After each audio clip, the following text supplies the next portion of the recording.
আসসালামু আলাইকুম রহমতুল্লাহ। কেমন আছেন সবাই? আশা করি আল্লাহর রহমতে সবাই ভালো আছেন, সুস্থ আছেন এবং সবাই নিরাপদে আছেন। তো সবাইকে আজকের ভিডিওতে স্বাগতম। আজকেও চতুর্থ গণবিজ্ঞপ্তির আপডেট নিয়ে কথা বলবো। তো যারা ভিডিওটি প্লে করছেন সবার কাছে রিকোয়েস্ট সম্পূর্ণ দেখবেন, আর যারা আমার চ্যানেলে নতুন প্লিজ চ্যানেলটি সাবস্ক্রাইব করে পাশে বেল আইকনে ক্লিক করে দিবেন। তো চতুর্থ গণবিজ্ঞপ্তির চূড়ান্ত সুপারিশ বিলম্বিত হওয়ার কারণে প্রায় সমস্ত সুপারিশপ্রাপ্ত ব্যক্তিরা, শিক্ষকরা, যারা প্রাথমিক সুপারিশপ্রাপ্ত হয়েছেন তো সবাই কিন্তু ক্ষিপ্ত হয়ে গেছেন যে এত দেরি করে কেন চূড়ান্ত সুপারিশ করা হবে বা বিরল ফরম পূরণ করার জন্যই বা ২ মাস সময় কেন দেওয়া হবে এই বিষয়টা নিয়ে। তো ইতিমধ্যেই দ্রুত সময়ের মধ্যে গণবিজ্ঞপ্তির চূড়ান্ত ফলাফলটা দেওয়ার জন্য আবেদন করা হয়েছে।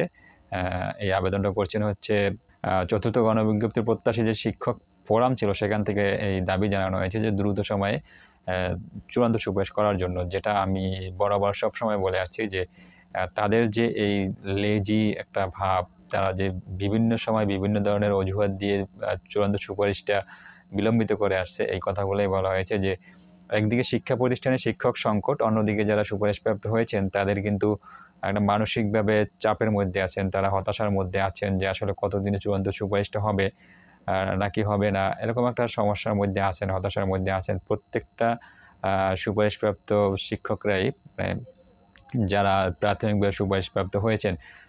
অনেকেই একটা চাকরি করতেন, চাকরি ছেড়ে দিয়েছেন, আবার দেখা যায় অনেকে বেকার আছেন, বেকারই আছেন। এই যে একটা অবস্থার মধ্যে আছে, যার কারণে দেখা যায় সমাজে অনেক সময় প্রতিপন্ন হতে হয় এই কারণে।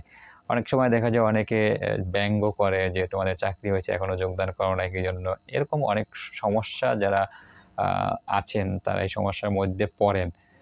তো এটা আসলে এনটিআরসির দেখার বিষয় না। তারা যেভাবে হোক, যে কোনো অজুহাতেই হোক, আ প্রত্যেকটা সেক্টরে, যেমন আমরা যদি শিক্ষক নিবন্ধনের কথা বলি, নিবন্ধনের পরীক্ষার কথা বলি, তারপরে গণবিজ্ঞপ্তি প্রকাশের কথা বলি, গণবিজ্ঞপ্তির রেজাল্টের কথা বলি, সবটা ক্ষেত্রেই কিন্তু তারা এই যে একটা তাদের যে একটা লেজি ভাব সেটা কিন্তু তারা দেখায় এবং দেখিয়ে আসছে এবং আগামীতেও মনে হয় এটা করবে। তো এখন যারা শিক্ষক, চতুর্থ গণবিজ্ঞপ্তি প্রত্যাশী শিক্ষক ফোরাম যারা ছিলেন, তারা একটা দ্রুত সময়ে দেওয়ার কথা বলেছেন ফলাফলটা। এই সংবাদটা পত্রিকায় আসছে। তো এই সংবাদটা হচ্ছে পত্রিকায় আসছে। এখন এই পত্রিকায় এই সংবাদ আসলেই কিন্তু হবে না। আপনাদের এই বিষয়গুলো নিয়ে আরও আগেও ভাবা উচিত ছিল। এই বিষয়গুলো নিয়ে আগেই কথা বলা উচিত ছিল। আপনারা আরও যেটা করতে পারেন, এটা নিয়ে একটা সংবাদ সম্মেলন করতে পারেন। এছাড়া একটা মানববন্ধন করতে পারেন যে দ্রুত সময়ে ফলাফলটা দেওয়ার জন্য, চূড়ান্ত ফলাফল। এই বিরল ফরম পূরণের জন্য যে সময়টা বাড়ানো হচ্ছে বারবার, এটা আসলে একদম অযৌক্তিক।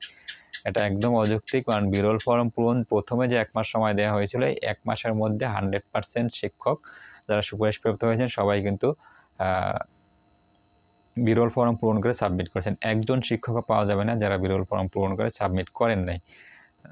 কারণ প্রত্যেকেরই চাকরিটা করার ইচ্ছা আছে এবং অনেক ত্যাগ তিতিক্ষার পরে হচ্ছে চাকরিটার তারা পেয়েছেন।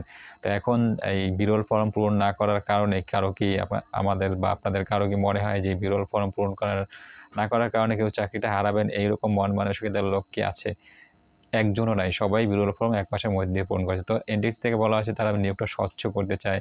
এখন পর্যন্ত তারা অনেকেই বিরল ফরম পূরণ করে পাঠায়নি। যারা পাঠায়নি তাদেরকে সুযোগ থেকে বঞ্চিত করার জন্য, বঞ্চিত না করার জন্য আরকি এই সময়টা বাড়ানো হয়েছে। আসলে এটা একটা ভ্রান্ত ভুল কথা। এরকম আসলে কিছুই নাই। তো এছাড়াও আমরা সার্টিফিকেট পরীক্ষার কথা, জাল সনদ যেগুলো আছে এগুলো পরীক্ষার কথাও শুনি ইতিমধ্যেই। এই যেটা যাচাই বাছাইয়ের জন্য হচ্ছে সময়টা বারবার বাড়ানো হচ্ছে, এই কথাগুলোও কিন্তু বলা হয়েছে। তো সবকিছু মিলিয়ে এই যে বিলম্ব করা হচ্ছে চতুর্থ গণবিজ্ঞপ্তির ফলাফলটা প্রকাশে, এটা আসলেই দুঃখজনক। তো এজন্য আমরা বিগত গণবিজ্ঞপ্তিগুলাই দেখেছি যে ফলাফল প্রকাশের জন্য আন্দোলন করতে হয়েছে, মাঠে নামতে হয়েছে, মানববন্ধন করতে হয়েছে, এনটিএর সামনে গিয়ে আ বসা লাগছে, তারপরে ফলাফলটা প্রকাশ করছেন।